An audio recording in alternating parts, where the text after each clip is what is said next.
क्या हो अगर आपके सिर पर एक लाल रेखा दिखने लगे जो आपकी पूरी फिजिकल रिलेशन हिस्ट्री को सबके सामने लाकर रख दे। Welcome to the world of face line, एक ऐसा के ड्रामा जो प्राइवेसी, शर्म और सीक्रेट्स की दुनिया को अंदर तक हिला देता है, जहां पर रिलेशनशिप की एक लाइन है और हर लाइन के पीछे छिपा है एक सीक्रेट। लेकिन जब उन लाइन से कनेक्ट लोग मरने लगे तो क्या ये सब एबिलिटी है या फिर एक शराब? इस लाइन एपिसोड 1 एक्सप्लेन। बिना किसी देरी के चलिए शुरू करते हैं।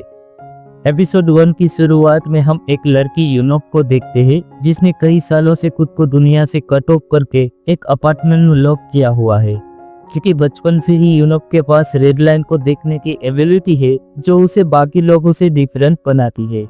यूनोक जब छोटी थी तो उसे कभी इन रेड लाइंस का मतलब समझ में नहीं आया, जो वो अपने पेरेंट्स के सर पर भी देखा करती थी और कई बार तो उन्हें हटाने की कोशिश भी करती रहती थी और कभी उन्हें बता ही नहीं पाती थी कि वह नॉर्मल लोगों से थोड़ा अलग है।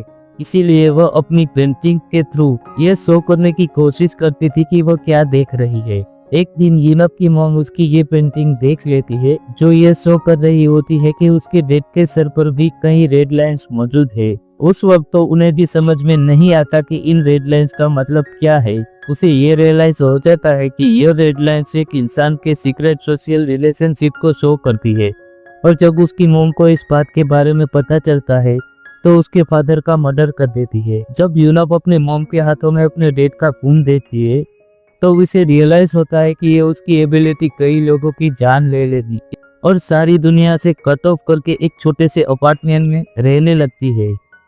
वो इन सब से इतनी ज्यादा डिप्रेस होती है कि वो कई बार अपनी जान लेने की भी कोशिश करती है, लेकिन इतनी सारी कोशिशों के बावजूद भी वो बच जाती है। इसकी लाइफ में हर टाइम यही क्यूरियोसिटी रहती है कि आखिर उसे लोगों के ऊपर ये लाइंस नजर क्यों आती है, और वो ये जानने की कोशिश कर रही होती है कि कोई ना कोई तरीका तो ऐसा जरूर होगा जिससे उसे ये रेड लाइंस नजर आनी बंद हो जाए।